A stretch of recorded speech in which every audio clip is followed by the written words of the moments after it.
જય રામનાથ મિત્રો, સ્વાગત છે તમારું અમારી ચેનલ સાસ બહુ કિચનમાં। અને આજની આપની રેસીપી ફટાફટ બની જાય અને નાસ્તામાં પણ ચાલે એવી છે। તો જો આજની આપણી રેસીપી છે પટ્ટી ભજીયા। તો જો એના માટે આ રીતના આપણે મરચાં કાપીને લઈ લીધા છે। પાણી જોશે બેટર બનાવવા ના છે, ચણાનો લોટ અને મીઠું। જો સૌપ્રથમ આપણે આ જે મરચાં છે એમાં આ રીતના મીઠું કરી અને રાખી દઈશું। મરચાં તમે તમારા ટેસ્ટ મુજબ લઈ શકો।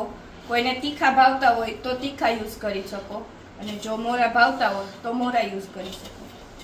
તો જો આપણે ભજીયાનું બેટર બનાવી એના પહેલાં આપણે તેલ ગરમ થવા મૂકી દઈએ। તેલ ગરમ થશે ત્યાં આપણું બેટર બની જશે। તો અહીંયા આપણે જરૂર મુજબ તેલ નાખીને ગરમ થવા મૂકી દેશું। તો જો હવે આપણે બેટર બનાવવાની તૈયારી કરી નાખી।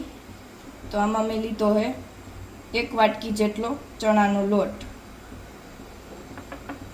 માં આપણે નાખશું સ્વાદ અનુસાર મીઠું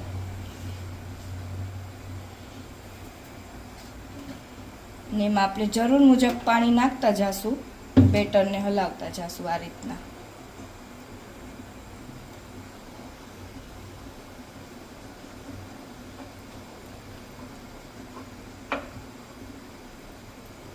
અને આ બેટરને આપણે એક જ દિશામાં ફેરવવાનું આ રીતના, એટલે એમાં લોટના ગઠ્ઠા નહીં પડે। સરસ એક સરસ આમ થઈ જાય। જો આ રીતના એક પણ ગઠ્ઠા નથી પડ્યા। તો જો આપણું બેટર બની ગયું છે આ રીતનું, બહુ જાડુંય નહીં ને બહુ પતલુંય નહીં, આ રીતનું મીડિયમ રાખવાનું। હવે જો બેટર બની ગયું છે અને હવે આપણે ચેક કરી કે તેલ ગરમ થઈ ગયું કે નહીં। આ રીતના આપણે ચેક કરશું તેલ ગરમ થયું કે નહીં। જો તેલ આપણું ગરમ થઈ ગયું છે। હવે આપણે એમાં એક પછી એક આ રીતના જે મરચાં હતા એને આપણે કરી નાખશું। આવી રીતના વાવી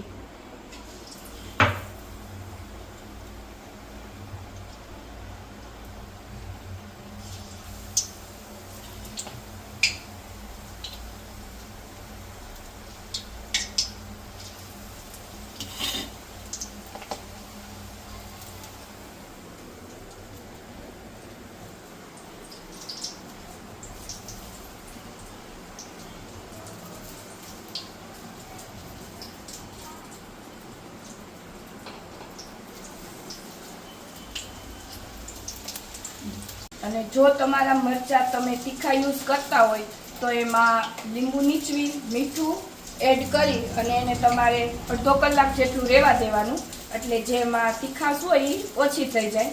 અહીંયા મેં મોરા મરચાં જ લીધા છે એકદમ, એટલે મેં લીંબુનો યુઝ નથી કર્યો। તો જો આપણે બધાય ભજીયા આ રીતના તળાઈ ગયા છે। હવે એને આપણે કાઢી લેશું અને ગેસ કરી દઈશું બંધ।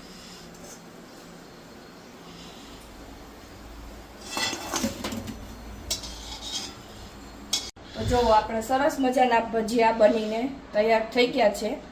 ફટાફટ બની જાય એવી રેસીપી આ છે।